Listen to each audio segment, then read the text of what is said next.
రాజకీయాల్లో వ్యూహాలు వేరు, సభలో ఫైట్ వేరు. కానీ వైకాపా అధినేత వైఎస్ జగన్ వ్యవహరిస్తున్న తీరు ఇప్పుడు పొలిటికల్ వర్గాల్లో తీవ్ర చర్చనీయాంశంగా మారింది.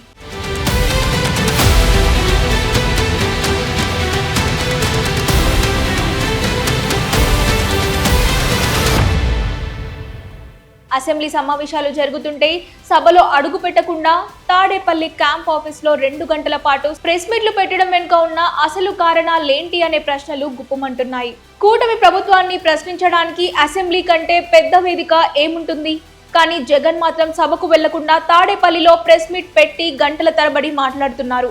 నిజంగానే ప్రభుత్వ వైఫల్యాలను ఎండగట్టాలనుకుంటే, ప్రజా సమస్యలపై సర్కార్ను నిలదీయాలనుకుంటే అసెంబ్లీ ప్రాంగణమే సరైన వేదిక కదా అన్నది రాజకీయ విశ్లేషకుల మాట.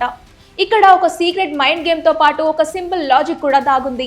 జగన్ అసెంబ్లీకి వెళ్లి మాట్లాడేందుకు ప్రయత్నించినప్పుడు నిజంగానే కూటమి ప్రభుత్వం ఆయనకు సమయం ఇవ్వకపోతే, లేదా స్పీకర్ మైక్ కట్ చేస్తే అప్పుడు ప్రత్యక్షంగా నష్టపోయేది, ప్రజాక్షేత్రంలో దోషిగా నిలబడేది ప్రభుత్వమే అవుతుంది. ప్రతిపక్ష నేతకు, మాజీ సీఎంకు మాట్లాడే అవకాశం ఇవ్వలేదని విపక్షం ప్రజల్లోకి తీసుకెళ్లడానికి బలమైన అస్త్రం దొరుకుతుంది. అటువంటి బలమైన అవకాశాన్ని, అస్త్రాన్ని వదిలేసి తాడేపల్లి 4 గోడల మధ్య కూర్చొని ప్రెస్ మీట్లు పెట్టడం వల్ల సాధించేదేంటి? ఈ సింపుల్ పొలిటికల్ లాజిక్ జగన్ లాంటి సీనియర్ నేతకు తెలియదా?